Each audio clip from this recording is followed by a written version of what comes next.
Are you an adult in your 20s, 30s, or even 40s, and maybe you've thought to yourself, oh my god, I cannot focus on anything. I can't pay attention to anything. I keep forgetting everything that anyone tells me. Oh, I do remember you saying that, but I totally forgot. And then wonder to yourself, maybe I have ADHD. Well, you could, but maybe you don't. Here's some things that can look like ADHD. Coming right up.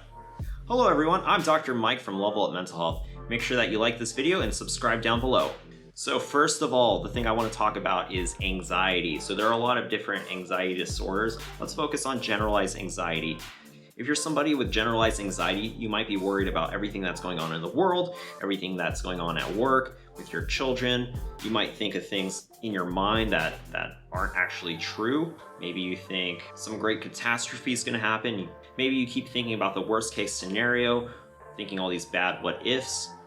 So I'll just say that if you're constantly going through anxiety, how can you possibly focus on anything that's going on when you're worrying about everything that's going on? Our brains can really only focus on one thing at a time. If you're constantly being distracted by some of these anxious fears, then it's very hard to stay focused. The next thing that I want to talk about is sleep apnea. Unfortunately, statistically, we are more heavy set than most people in other countries, and obesity is the leading risk factor in developing sleep apnea, or specifically obstructive sleep apnea. So what sleep apnea is you have these constant disruptions in your breathing pattern that force you to wake up in order to stay alive and keep breathing. So this could happen hundreds, even thousands of times per night, and you might wake up the next day feeling completely like you haven't slept at all, or feeling really groggy, or falling asleep at work, or while you're driving. That makes it incredibly hard to stay focused and pay attention. So some things to look out for if you're snoring at night, or if you wake up with a dry mouth, or maybe your spouse complains that you snore too much. These are things that you should talk to your doctor about, because you may need to see a sleep specialist to see if you have obstructive sleep apnea. The good thing is that once sleep is restored using something like a CPAP, you'll be able to have more energy and have more focus once again. The next thing that I want to talk about is depression. So if you're somebody that's depressed, you may actually have what we call cognitive slowing. You may perceive things coming in at a lower rate, or not be able to pay attention to them as much. For some people, it may be like placing a veil in front of your eyes, distorting kind of how reality is, or distorting how information gets into your brain. Depression may directly impact your executive functioning, it may impact your memory, and it may impact your ability to pay attention.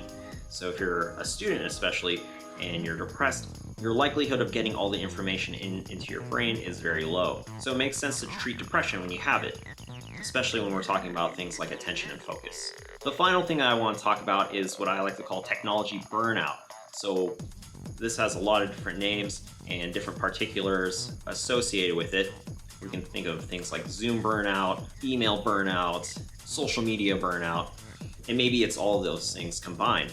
So if you're constantly thinking about what's going on the internet through your phone, getting tons of notifications, getting lots of emails, spending 8 to 12 hours on Zoom meetings every day, then it makes it very hard to get all that information into your brain and pay attention to what's really important in your life. So these are just a few mental health aspects that can mimic some of the symptoms of ADHD. It's entirely possible that you have ADHD and one of these as well. And it's actually possible that you have ADHD and all of these things. So the important thing is, if you do suspect that you have some new symptoms of ADHD, being inattention, hyperactivity, or executive dysfunction, that you go and talk to either your primary care doctor or to a psychiatrist to get evaluated to know for sure. You don't want to leave these things to chance. I just want to add that your relative risk of getting any of these other disorders goes up if you have ADHD. So make sure that you get them all taken care of. So anyways, I hope this video was helpful. Make sure that you give this video a like and comment and subscribe down below, and I'll see you next time. Have a good one.